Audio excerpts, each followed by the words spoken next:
जय हिंद स्टूडेंट्स। आज हम सब कक्षा छठी की हिंदी का पाठ 3 पढ़ेंगे और पाठ का नाम है भाई बहन। इस पाठ में भाई बहन के आपसी संबंध और उनके बीच में जो प्यार स्नेह होता है इस विषय में हम जानेंगे। ठीक है, तो यहाँ पर जो दिया है वो माँ माँ। अब देखिए माँ लिखा है, क्या लिखा है माँ, उसके बाद में कौन सा चिन्ह है, हम जो संबंध बोधक चिन्ह है, ये कौन सा चिन्ह है, संबंध बोधक। हम आवाज लगा रहे हैं इसलिए क्या बोल रहे हैं, माँ माँ, तो हमने ये चिन्ह लगाया हाय, माँ माँ हाय। अब ऐसा कोई बच्चा ऐसा बोल रहा है माँ माँ, जैसे हम हमारी मम्मी को बोलते हैं ना, कुछ हो जाता है मम्मी मम्मी, अरे मम्मी ऐसा करके, तो वो एक बच्चा इस आवाज लगा रहा है। एक बार, दो बार, पर तीसरी बार बेटे की हाय हाय की करुण पुकार सुनकर माँ सावित्री सहन न कर सकी, है ना। अब इसमें बेटे का नाम क्या है, एक बार दो बार पर तीसरी बार बेटे की हाय हाय की करुण पुकार सुनकर माँ सावित्री सहन न कर सकी। तो जो सावित्री नाम की माँ थी वह अपने बेटे की करुण पुकार सुन रही थी। एक बार सुनी उसने, बच्चा चिल्लाता है तब माँ को बहुत ही अंदर से बहुत ही परेशानी होती है, तो वह बच्चे की आवाज सुन रही थी हाय हाय। एक बार सुनी उन्होंने, दो बार सुनी, लेकिन तीसरी बार वह नहीं सुन सकी।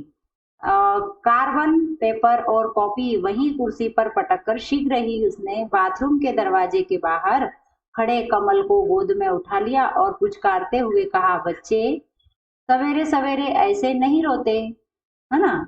कमल नाम का बच्चा है उनका, सावित्री जो नाम की महिला है उसके बच्चे का नाम क्या है, कमल। तो वह कमल क्या कर रहा था, सुबह सुबह रो रहा था। तो उस वो जो सावित्री थी वो क्या कर रही थी, काम कर रही थी। तो काम करते हुए उसने बच्चे की आवाज सुनी, हाय हाय माँ, हाय हाय। ऐसे बच्चे ने कितनी बार बोला, 3 बार। एक बार सुना उन्होंने, 2 बार, लेकिन तीसरी बार वो क्या, अपने हाथ में जो भी काम था वह छोड़कर और बच्चे के पास पहुंची और उसे समझाने लगे कि बेटा ऐसे सुबह सुबह नहीं रोते। आपकी मम्मी भी आपको ऐसे ही समझाते होंगे। तो निर्मला मेरा गाना क्यों गाती है। अब बच्चा क्यों रो रहा था, वो बच्चा माँ से कंप्लेन कर रहा है, जैसे आप लोग अपने बहन की कंप्लेन या भाई की कंप्लेन अपनी मम्मी से करते हैं ना, ऐसे बच्चा क्या बोल रहा है, तो निर्मला मेरा गाना क्यों गाती है और उसने मेरी सारी कमीज छींटे डालकर गीली क्यों कर दी है ना। अब क्या बोल रहा है वो कि निर्मला मेरा गाना क्यों गा रही है और उसने मेरी सारी कमीज को गीली कैसे कर दी। स्नानागार में अभी भी पतली सी आवाज में निर्मला गुनगुना रही थी। स्नानागार किसको बोलते हैं, बाथरूम को, है ना। शुद्ध हिंदी में उसका नाम क्या है, स्नानागार। किसे कहेंगे हम, बाथरूम को। ठीक, तो बाथरूम में जो निर्मला थी वह क्या कर रही थी, अभी भी गाना गुनगुना रही थी। एक लड़का था वह रोता रहता, ऐसा गाना वह गा रही थी, है ना। मेरा गाना मतलब मेरे ऊपर जो गाना, मतलब मैं ऐसा करता हूँ वैसा करता हूँ। तो अक्सर जो भाई बहन होते हैं वो एक दूसरे को चिढ़ाने के लिए, है ना, और एक दूसरे को परेशान करने के लिए ऐसे गाने गाते हैं। एक तो वो जो निर्मला थी वह क्या गा रही थी, एक लड़का था वह क्या कर रहा था, रोता रहता था। ठीक है, बड़ी दुष्ट लड़की है, नहा कर बाहर निकले तो सही, ऐसी पिटाई करूंगी कि वह भी जाने। अब बच्चे आपस में ऐसा बोल रहे थे, तो माँ क्या बोल रही थी, बहुत ही दुष्ट है, बहुत परेशान करती है ये बच्ची, जरा नहाकर बाहर निकले फिर मैं इसकी क्या करूंगी, पिटाई। आपकी मम्मी भी ऐसे ही परेशान होकर आप पर चिढ़ती होंगी। माँ ये माँ से यह आश्वासन पाकर कमल कपड़े बदलने चला गया।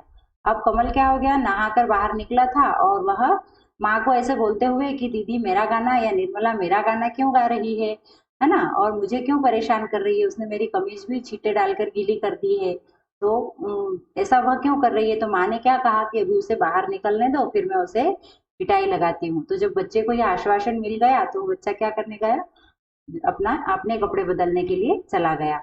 न जाने कितनी मंगल कामनाओं, भावनाओं और आशीर्वादों को लेकर सावित्री ने अपने भाई के जन्मदिन पर उपहार भेजने के लिए एक श्वेत रेशमी कपड़े पर तितली की सुंदर आकृति खींची है। जो सावित्री है उन्होंने क्या किया, बहुत ही आशीर्वाद के साथ, बहुत ही मंगल कामनाओं के साथ अपने भाई के जन्मदिन पर क्या देने के लिए, उपहार देने के लिए एक श्वेत, श्वेत यानी सफेद, सफेद रेशमी कपड़े पर तितली की सुंदर आकृति खींची है। हल्के नीले, सुनहरे और गहरे लाल रंग के रेशम के तारों के साथ ही साथ न जाने कितनी मीठी स्मृतियां भी उसके अंतःस्थल में उठ उठ कर बिंधी सी जा रही है ना। जो कपड़ा है हल्के नीले, सुनहरे और गहरे लाल रंग के रेशम के तारों के साथ, कपड़ा कैसा है, लाल रंग का, हल्के लाल रंग का, नीले रंग का, और उसमें कैसे तार लगे हैं, रेशम के तार, कैसे, गहरे लाल रंग के रेशम के तार उस पर लगे हैं। उसके साथ जो वह कपड़ा था, जो वह क्या था, रेशमी कपड़ा था श्वेत कलर का, वह उसके साथ क्या थी, उसकी बहुत सारी यादें जुड़ी हुई थी। मीठी स्मृतियां, स्मृतियां यानी जो पुरानी यादें होती है ना, वह जब हम सपोज आपकी मम्मी है तो उनकी भी यादें जुड़ी होंगी कि ये शर्ट थी, या यह साड़ी थी तो यह मैंने तब ली थी, या यह ऐसा हुआ था तब ली थी। तो कपड़ों के साथ क्या होती है, बहुत सारी यादें जुड़ी होती है। तो उनकी भी जो यादें थी वह इन रेशमी कपड़े के साथ जुड़ी हुई थी। अंतःस्थल में उठ उठ कर बिंदी सी जा रहे, अंतःस्थल यानी क्या होता है, अंतःस्थल यानी हमारा मन, हमारा हृदय, हमारे हृदय में बिंदी सी जा रही थी, मतलब पूरी जो पिक्चर थी उनके सामने, वो पुरानी यादों की, वह उनके सामने क्लियर होती जा रही थी। अनेक वन, पर्वत, नदी, नाले तथा मैदान के पार दूर से एक मुखाकृति बार बार नेत्रों के सम्मुख आकर उसके रोम रोम को पुलकित कर रही है ना। अनेक वन, पर्वत, नदी, नाले तथा मैदान के पार, बहुत सारी नदियां और मैदान के पार से क्या कर रही, एक मुखाकृति, एक चेहरा, मुखाकृति का मतलब क्या होता है, एक चेहरा, एक चेहरा क्या कर रहा है, बार बार उनके नेत्रों के सामने यानी आंखों के सामने, सम्मुख यानी सामने आकर उसके रोम रोम को पुलकित कर रहा है, मतलब उसके जो अंग को क्या कर रहा है, पुलकित कर रहा है।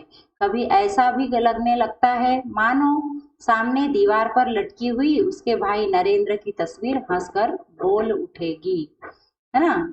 दीवार पर उनका जो भाई है उनकी तस्वीर कहाँ लगी है, दीवार पर, तो उनके सामने उन सारी आकृतियां क्या हो रही, मुखाकृतियां सामने आ रही थी उनकी आंखों के सामने, और उनको ऐसा लग रहा था कि जो दीवार पर फोटो लगी है वह क्या करेगी, बोल उठेगी।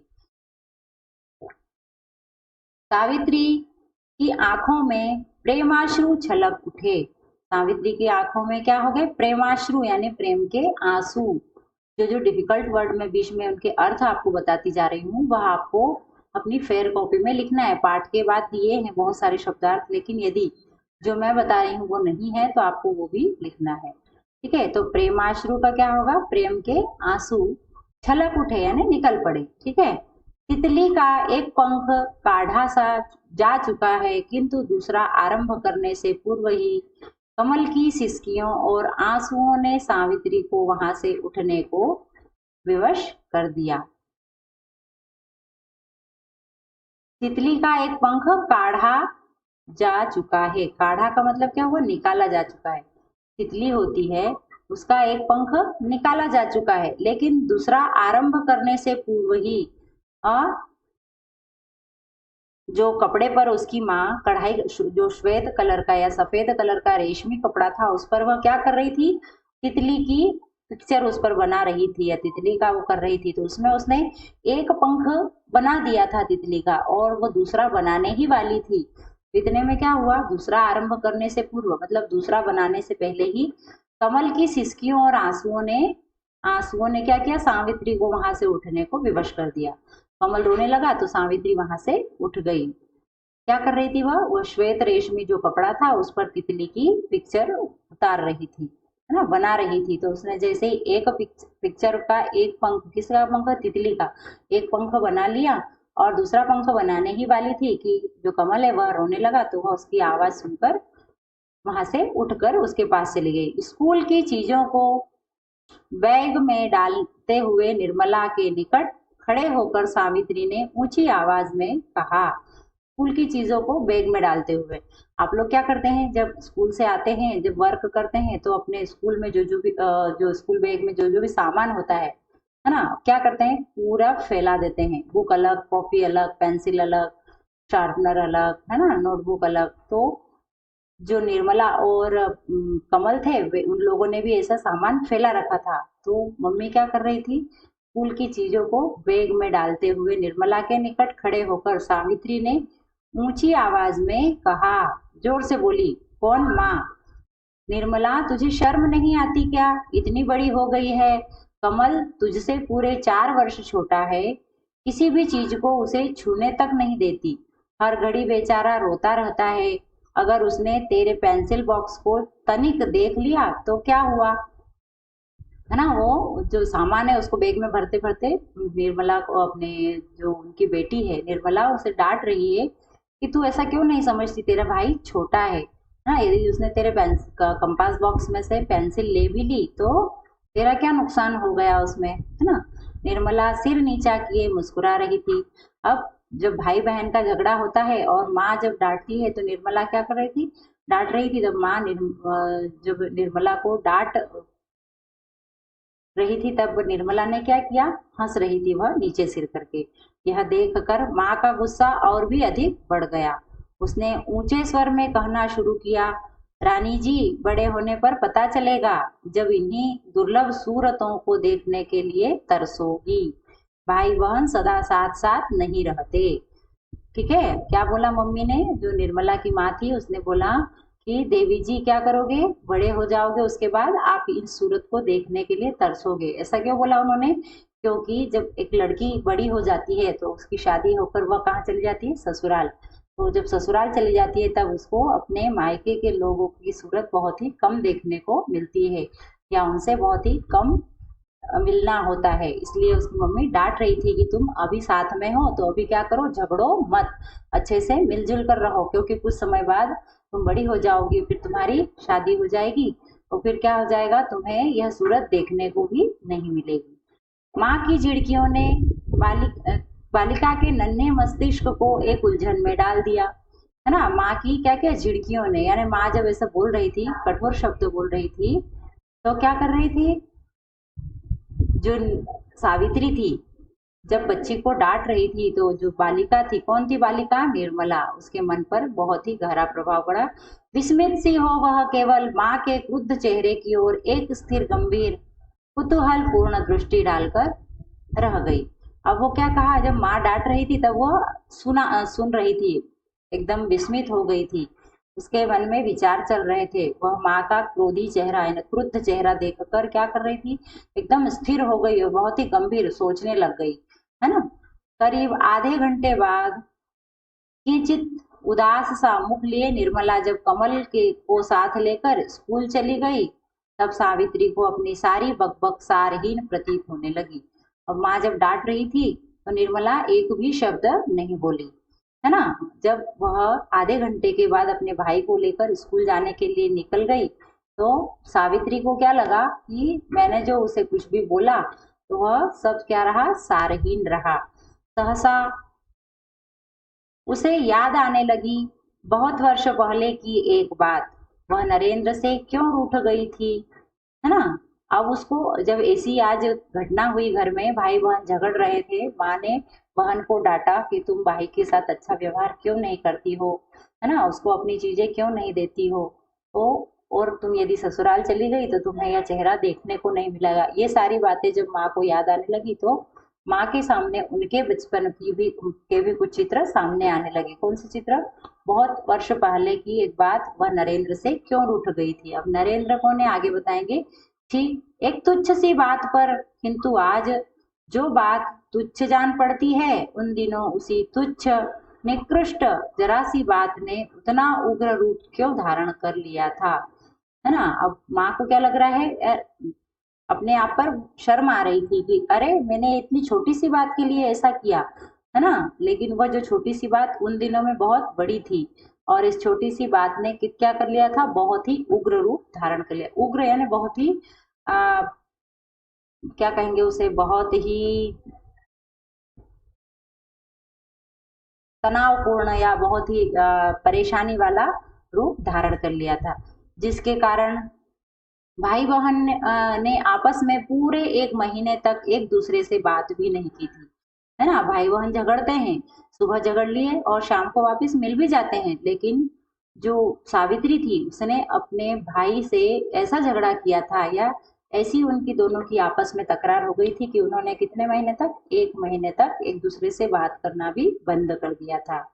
एकाएक सावित्री के चेहरे पर हंसी प्रस्फुटित हो उठी जब उसे स्मरण हो आया नरेंद्र का दिन रात नए नए रिकॉर्ड लाकर ग्रामोफोन पर बजाना, है ना। वह ऐसा सोच रही थी कि मैंने एक छोटी सी बात के लिए मेरे भाई से इतना झगड़ा किया और मैं उससे 1 महीना नहीं बोली थी बचपन में।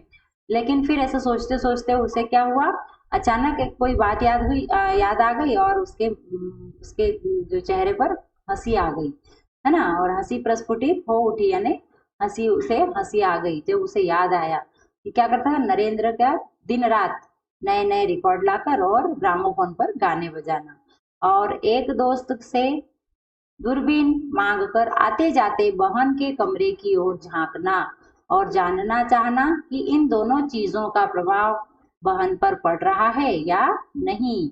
उसे यह याद करके खूब हंसी आई कि तब वह कैसे मौन धारण किए हुए मिठाई की तश्तरी नरेंद्र के कमरे में रख आती थी, है ना। ऐसा वह हमारे पुराने समय में क्या क्या किया था हम दोनों भाई बहन ने, ऐसा कौन सोच रहा है, सावित्री सोच रही है कि जो पुराने समय में मैंने अपने भाई के लिए क्या क्या उनसे उससे कैसा झगड़ा किया था, उससे कितने समय तक नहीं बोली थी, और फिर अचानक क्या किया था जब वह अपने दोस्त से दूरबीन लेकर आता था और मेरी कमरे की ओर हमेशा ताका झाकी करता रहता था, तो मैं क्या करती थी, मौन रह जाती थी और चुपचाप से उसके कमरे में मिठाई की तश्तरी रखाती थी। रेशमी कपड़े को पुनः हाथ में लेकर काढ़ते हुए सावित्री ने मन ही मन प्रतिज्ञा की कि अब से वह बच्चों को बिल्कुल डांट फटकार नहीं लगाएगी, है ना। जो रेशमी कपड़े पर वापस वह काम करने लग गई, कौन सा काम कर रही थी, तितली बनाने का। तो उसे उस कपड़े को फिर से हाथ में लिया और उस पर काम करते हुए वह मन ही मन प्रतिज्ञा कर रही थी कि अब मैं अपने बच्चों को आगे से नहीं डांटूंगी। इधर बाहर इधर 12 बजे की आधी छुट्टी में खाना खाते समय फिर कई आरोप कमल की ओर से मौजूद थे। निर्मला मुझे अपने साथ साथ नहीं चलने देती, पीछे छोड़ आती है। जो भाई था वह क्या कर रहा था, हमेशा अपनी बहन की कंप्लेन करता था। तो जैसे ही 12 बजे की छुट्टी हुई, उसमें भी वह बोलने लगा कि निर्मला मेरे साथ साथ नहीं चलती, मुझे क्या कर देती है, अकेला छोड़ देती है। मामला कुछ गंभीर न था, है ना। अब ये नॉर्मल सी बात होती है, इसमें भाई बहन क्या होता है आपस में झगड़ते रहते हैं, तो मामला कोई गंभीर नहीं था। और दिन होता तो शायद निर्मला की इन शरारतों को सावित्री हंसी समझकर टाल देती, परंतु यह उदंड लड़की सवेरे से ही उसके प्रिय तथा आवश्यक कार्य में बार बार बाधा डाल रही है ना। अब जो सावित्री थी वह एक महत्वपूर्ण कार्य कर रही थी, एक सफेद कपड़े पर तितली बनाने का काम कर रही थी, और जो निर्मला थी वह उसे सुबह से ही परेशान कर रही थी और बार बार उसे उस काम से उसका ध्यान भंग कर रही थी। एक हल्की चपत निर्मला को लगाते हुए माँ ने डांट कर कहा, बस कल ही स्कूल से तेरा नाम कटवा दूंगी। यह सब तेरे साहबी स्कूल की शिक्षा का नतीजा है। जरा सी लड़की ने घर भर में आफत मचा रखी है। अभी से भाई बहनों की शक्ल सूरत नहीं भाती, बड़े होने पर न जाने क्या क्या करेगी। अब माँ क्या करने लगी, फिर से उसे डांटने लगी। जब भाई ने वापस कंप्लेन की तो माँ क्या करने लगी, फिर से उसे निर्मला को डांटने लगी कि अब कल से तेरा स्कूल जाना मैं बंद करवा दूंगी, या तुझे घर घर पर ही सारा काम करवाऊंगी, क्योंकि तूने क्या कर रखा है, आफत मचा रखी है। और यह तूने कहाँ से ऐसा सीखा है, तेरी स्कूल से तूने ऐसा सीखा है। तुझे भाई बहन में कैसे रहना चाहिए वह तुझे रहना नहीं आता, तुझे अपने भाई की शक्ल अच्छी नहीं लगती। ऐसे सारे शब्द उसकी माँ ने उसके लिए प्रयोग किए। आप भी कभी झगड़ते होंगे तो गुस्से में आपकी माँ भी आपके प्रति, या आपके जैसे आप लोगों में झगड़ा हो रहा है तो या तो आपकी बहन को डांटेंगी या आपको डांटेंगी, और हो सकता है इन सब शब्दों का प्रयोग भी करती हो, क्योंकि आप लोग क्या करते हैं, आप लोग व्यर्थ की, है ना, व्यर्थ की बातों में आपस में झगड़ पड़ते हैं और फिर एक दूसरे की कंप्लेन अपनी माँ के सामने करते हैं। तो माँ को क्या होता है, बहुत सारे काम होते हैं, लेकिन आप लोग यदि बार बार ऐसे उन्हें परेशान करते रहेंगे, उनके सामने एक दूसरे की कंप्लेन करते रहेंगे, तो उनके लिए क्या होगा, माँ के लिए दोनों बच्चे समान होते हैं, लेकिन जब आप बार बार एक दूसरे की कंप्लेन करते हैं तो फिर उनको मजबूरी में आपको डांटना पड़ता है। तो आप कभी भी ऐसा काम ना करें कि आपकी माँ आपको डांट लगाए। फिर थाली में पूरी तरकारी डालकर बच्चों के आगे रखते हुए जरा धीमे स्वर में कहा। अब डांट दिया, उसके बाद किया पूरी और तरकारी, है ना, तरकारी है ना सब्जी, क्या किया, थाली में रखते हुए थोड़ा धीरे से बोली, देखो निर्मला, जब मैं तुम्हारे बराबर की थी तो अपने भाई बहनों को कभी तंग नहीं करती थी। अब वो फिर से और बोल रही है निर्मला को कि देखो, मैं जब तुम्हारे बराबर की थी तो अपने भाई बहन को कभी भी तंग नहीं करती थी, कभी अपने माता पिता को दुख नहीं देती थी। यह बात कहते हुए भीतर ही भीतर सावित्री का कुछ झिझक सी हो आई, है ना। जब वो ऐसा अपनी बच्ची को बोल रही थी तब अंदर ही अंदर उसे कुछ झिझक होने लगी। क्यों, हम दोनों सीता के घर जुलूस देखेंगे माँ। अच्छा, कमल के विनम्र स्वर में अनुमति चाहिए। अब जब माँ ऐसे बोल रही थी, उसी समय क्या हुआ, कुछ आवाज आई बाहर से, है ना। वो जुलूस था, उसमें कुछ शोर शराबा हो रहा था। तो कमल ने क्या बोला, माँ हम दोनों सीता के घर से जुलूस देखेंगे, और उसने ऐसी अनुमति मांगी। तो नहीं जी, क्या अपने घर से दिखाई नहीं पड़ता। अब जब बच्चे ने ऐसा बोला कि हम सीता के घर से जुलूस देखेंगे, तो माँ ने क्या कहा, नहीं, हम अपने घर से नहीं देख सकते हैं जुलूस। माँ ने देखा, दरवाजे की ओट में निर्मला खड़ी थी। कैसी चालाक लड़की है, इस गरीब को आगे करती है जब खुद कुछ कहना होता है ना। अब जो निर्मला थी वह अपने भाई को बोल रही थी कि जा तुम मम्मी से बोलना कि हमको जुलूस देखने के लिए बाहर जाना है। तो अक्सर ऐसा होता है, यदि बड़ी बहन आपकी है तो यदि कुछ मम्मी को बोलना होगा तो वह छोटे भाई को आगे करेगी कि जा मम्मी से ऐसा बोलना कि ऐसा करते हैं, जा मम्मी से ऐसा बोलना कि कुछ पैसे दे दे, ये लाना है वो लाना है। तो निर्मला ने भी अपने छोटे भाई को मम्मी के पास किया आगे, और क्या बोला, बुलवाया उससे कि हम लोगों को सीता के घर जाकर जुलूस देखना है। जाओ, जाना हो तो, सावित्री ने झुंझलाकर उत्तर दिया। अब माँ तो पहले से ही बहुत परेशान थी, तो उसने झुंझलाकर क्या उत्तर दे दिया, तुमको जाना हो तो जाओ। 5 बजे मुहर्रम का जुलूस निकलने वाला था, है ना। कितने बजे निकलने वाला था मुहर्रम का जुलूस, 5 बजे। पल भर में चौराहे पर सैकड़ों मनुष्यों की भीड़ इकट्ठी हो गई। सावित्री का ध्यान कभी काले हरे रंग बिरंगे वस्त्र पहने जन समूह की ओर, और कभी जुलूस के कारण रुकी हुई मोटर गाड़ियों में बैठे हुए व्यक्तियों की ओर अनायास ही खींच रहा था।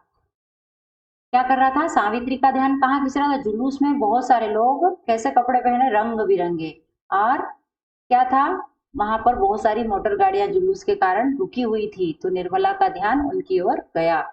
इधर बालिका निर्मला के होश हवास एकाएक गुम हो गए, जब जल्दी से वापस लौटकर आते ही उसे सारे घर में कमल की परछाई तक नजर न आई।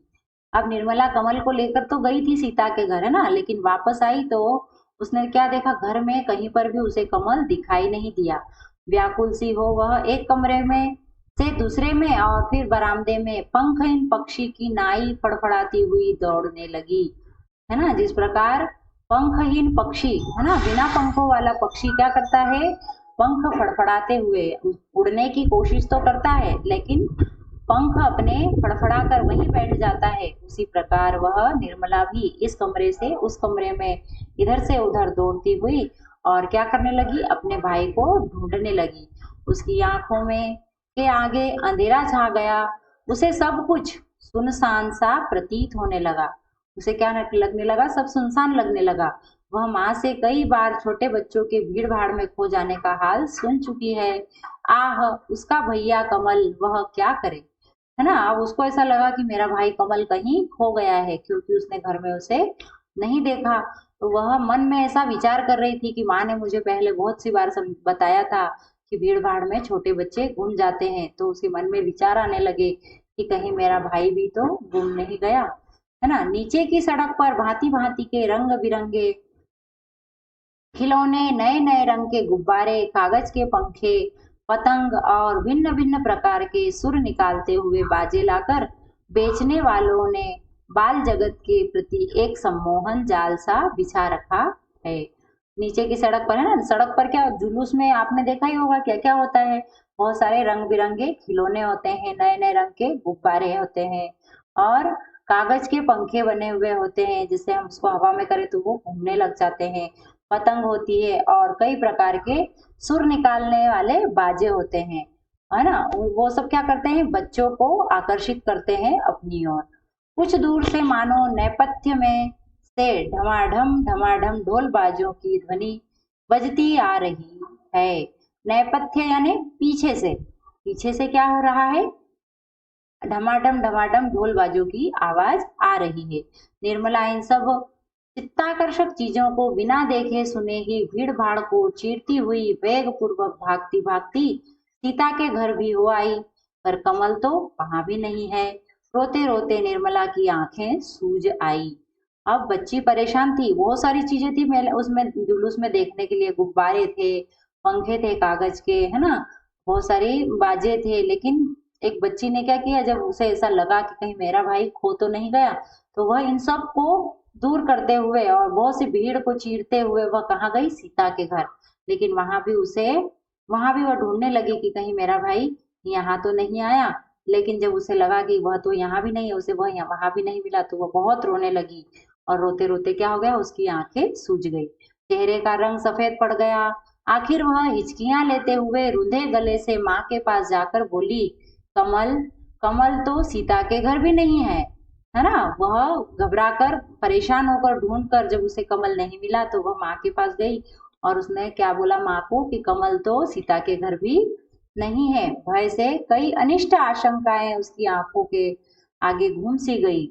डर गई थी वो बच्ची, है ना। तो उसके मन में विचार अनिष्ट यानी बहुत ही बुरे विचार है, बहुत ही बुरी आशंकाएं आने लगी कि कहीं ऐसा तो नहीं हुआ, कहीं गुम तो नहीं गया, कोई उसे उठाकर तो नहीं ले गया। वैसी अनिष्ट आशंकाएं उसकी आंखों के आगे घूम सी गई। किंतु वह अपने भीरू लड़के की नस नस से परिचित थी। भीरू यानी जो ना डरे, है ना, उसे उससे परिचित थी। उसे पूरा विश्वास था कि कमल जरूर ही कहीं ना कहीं किसी दुकान पर खड़ा होकर अथवा किसी नौकर के साथ जुलूस देख रहा होगा। माँ को ऐसा विश्वास था कि मेरा बच्चा बहुत ही बहादुर है, वह किसी से भी नहीं डरता, वो कहीं ना कहीं किसी दुकान पर खड़ा होकर जुलूस देख रहा होगा। फिर भी उसने फुट फुट कर रोती हुई निर्मला को हृदय से नहीं लगाया। बच्ची डरी हुई थी, है ना, कि मेरे साथ मेरा भाई गया था लेकिन वापस घर नहीं आया, तो वह बहुत डर गई थी। लेकिन माँ ने फिर भी उसे हृदय से नहीं लगाया और न उसे धीरज बंधाया, है ना। माँ इतनी गुस्से में थी कि ना तो उसे हृदय से लगाया और ना उसे धीरज बंधाया कि ठीक है कोई बात नहीं, बच्चा मिल जाएगा या आ जाएगा। बल्कि आश्चर्यचकित सी हो आश्वासन का एक शब्द तक कहे बिना मानो वह अपनी लड़की की रुलाई को समझने का प्रयत्न कर रही थी, है ना। उसने क्या किया, ना तो उसे धीरज बंधाया और ना ही उसे गले से लगाया, बल्कि वह क्या कर रही थी, आश्चर्यचकित सी, एक शब्द भी उसने कुछ नहीं बोला और वह उस लड़की की रुलाई को, मतलब वो लड़की रो रही थी, उसको समझने का प्रयास कर रही थी। रह रह कर एक नूतन अनुभूति उसके मन में होने लगी, मुझसे भी कहीं अधिक भला माँ के दिल से भी ज्यादा किसी और को कमल की चिंता हो सकती है। और यह निर्मला तो रात दिन कमल को सताया करती है। निर्मला इतनी रो रही थी, उसकी माँ सोच रही थी कि यह तो हमेशा उससे झगड़ा करती रहती है, तो इसको इसकी क्या चिंता होगी, ये तो ऐसे ही आंसू बहा रही है, सबसे ज्यादा चिंता तो मुझे है उसकी। जुलूस समाप्त हो गया। क्रमशः दर्शकों के झुंड भी छिन्न भिन्न होने लगे। मोटर गाड़ियों का धड़ाधड़ आना जाना पूर्ववत जारी हो गया और सामने ही फुटपाथ पर पड़ोसी डॉक्टर साहब के नौकर का हाथ पकड़े कमल घर आता हुआ दिखाई दिया। अब क्या था, जो गाड़ियां थी रुकी हुई वह सब चली गई और जो जुलूस था वह भी समाप्त हो गया। तो उसको जो देखने वाले थे वह भी अपने अपने स्थान पर जाने लगे। तभी पड़ोस के जो डॉक्टर साहब थे उनका नौकर जो कमल था उसको हाथ पकड़ के लाता हुआ दिखाई दिया। सीढ़ियों में से फिर सिसकने की आवाज सुनकर सावित्री ने देखा तो मंत्रमुग्ध सी रह गई। कमल को भुजा पाश में बांधे निर्मला दुगने वेग से रो रही है। जब निर्मला ने कमल को देखा तो वह दौड़कर उसके पास गई और उसको क्या किया, बहुत ही कसकर गले से लगा लिया।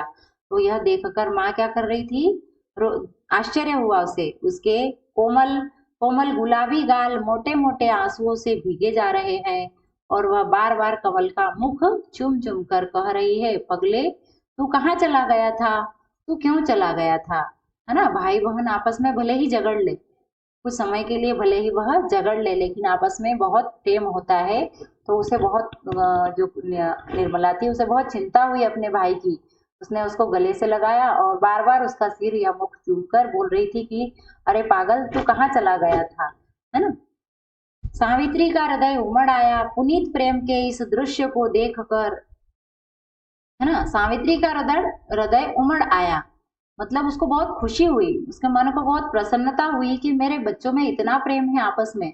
पुनीत के प्रेम के इस दृश्य को देखकर एक आनंद की धारा सी उसके अंतःस्थल में बहने लगी। झरते हुए आंसुओं के साथ उसने कमल की जगह निर्मला को छाती से लगाकर उसका मुंह चूम लिया और कहा, बेटा तुम बिना कहे क्यों चले जाते हो, बहन को प्यार करो, देखो वह तुम्हारी खातिर कितना रोई है। तो क्या मैं नहीं रोया था, कमल बोल उठा। तुम क्यों रोए थे जी, माँ ने कौतूहलवश पूछा। मुझे दीदी की याद आ रही थी। है ना, अब भले ही झगड़ रहे थे दोनों भाई बहन, लेकिन जब हम एक दूसरे से नहीं मिलते, हम यदि भाई बहन आपस में झगड़ लेते हैं, आपने देखा होगा, लेकिन यदि एक दिन हम आपस में बातचीत नहीं करते हैं या हमारी बहन कहीं चली जाती है, हमारा भाई कहीं चला जाता है, तो हमको क्या करती है, उसकी याद आने लग जाती है कि अभी मेरा भाई होता तो मैं ऐसा करती, मेरी बहन होती तो मैं ऐसा करता उसके साथ। है ना, तो हमारी जो स्मृतियां, हमारी जो याद है वह बनी रहती है, कब, उसकी अनुपस्थिति में। जब हम पास पास होते हैं, साथ में होते हैं, तो हम क्या करते हैं, झगड़ते हैं, लेकिन जब वो हमसे दूर चले जाते हैं तो हमें उनकी याद आती है। तो ऐसे ही निर्मला को गले से लगाते हुए सावित्री क्या बोली कि बेटा तुम लोग आपस में क्यों झगड़ते रहते हो, और कमल को बोला कि तुम ऐसे बिना बताए क्यों चले गए थे, तुम्हारी बहन तुम्हारी चिंता में कितना रोई। तो कमल क्या बोल रहा है कि मैं भी तो रोया। तो बोले तुम क्यों रोए, तो मुझे भी दीदी की याद आ रही थी। ठीक है, तो यह था भाई बहन का प्रेम। तो कितना भी हम झगड़ लें, कुछ भी कितनी भी कोशिश कर लें, लेकिन आपस में हमारे बीच में बहुत ही स्नेह होता है, प्रेम होता है, जिसकी वजह से हमारा सारा गुस्सा या हम जो भी थोड़े समय पहले झगड़ चुके थे और उसकी सारी यादें हम क्या कर देते हैं, समाप्त कर देते हैं और फिर से एक नई शुरुआत करते हैं। तो इसके आगे जो भी दिया है शब्दार्थ और प्रश्नोत्तर वो हम हमारे अगले वीडियो में पढ़ेंगे।